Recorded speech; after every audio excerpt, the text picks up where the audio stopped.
Hey everyone, before we dive in, make sure to hit that subscribe button. Stories like this deserve to be shared. I still remember the exact moment I realized everything I thought I knew was a lie. The morning sun had just started spilling gold to the blinds of our apartment, casting long stripes across the floor, but I didn't notice. I was frozen, phone trembling in my hand, staring at her name lighting up the screen. Emma, my fiancée, the woman I had promised forever to. We'd met 3 years ago at a mutual friend's party. She was fiery, unpredictable, the kind of woman who lit up a room and left everyone wondering what had just passed by. And I was steady, cautious, the good guy in her storm. She told me she loved the way I made her feel safe, grounded. I believed it. I wanted it to be true. But lately, things had changed. She was distant. Texts that once arrived within minutes now lingered for hours. Calls were met with excuses. I'm busy, just tired. Work stuff. I blamed myself at first. Maybe I wasn't exciting enough. Maybe I was boring her. But the truth hit me harder than anything I expected. It was a Thursday morning when I saw it, an Instagram story notification. Not from her, but about her. There she was, laughing on the arm of Dylan. Dylan, the guy everyone whispered about, the one with tattoos and a reckless grin, whose reputation for heartbreak was legendary. He was exactly the opposite of me, everything I was not, and she looked happy. So happy it made my chest ache. I didn't call her. I didn't text. I just sat there, letting the phone slip from my fingers onto the bed. My mind raced, replaying every small sign I had ignored, the canceled plans, the secretive smiles, the way she lingered on her phone when I was in the room. I could feel the wedding slipping through my fingers before it even happened. And deep down, I knew I couldn't force someone to love me. But I wasn't ready to make a move yet. I had to see the rest first. Would she choose him over everything we had built together? Or was there still a chance she'd come back? I didn't know.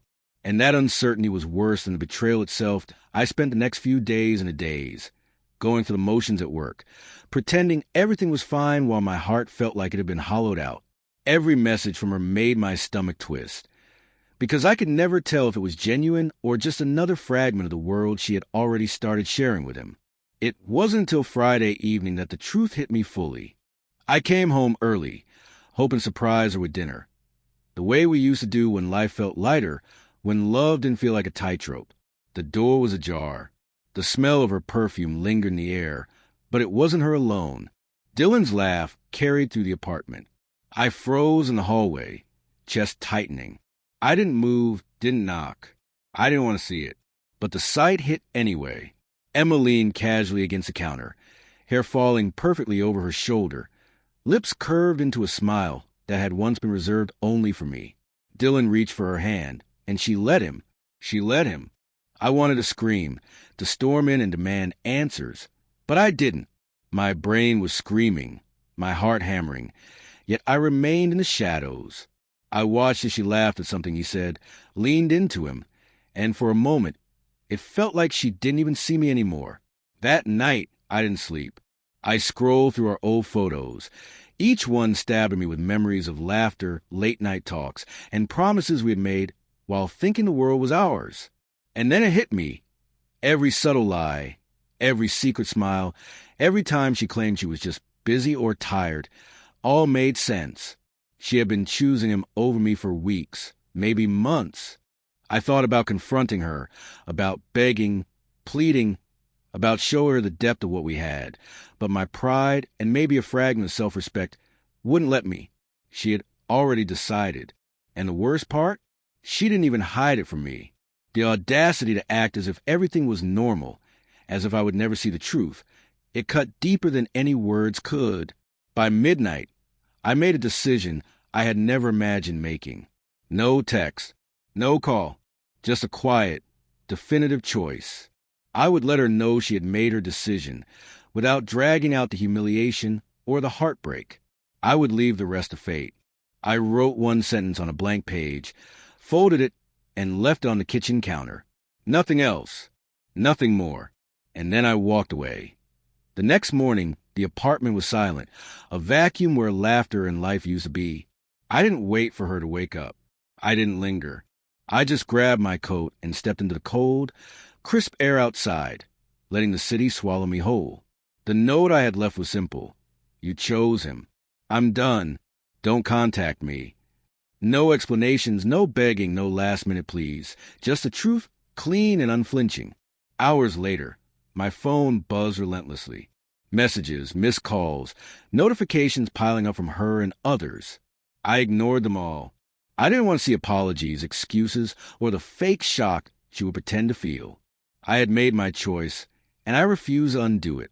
Friends called, asking why I had vanished, why the wedding wasn't happening.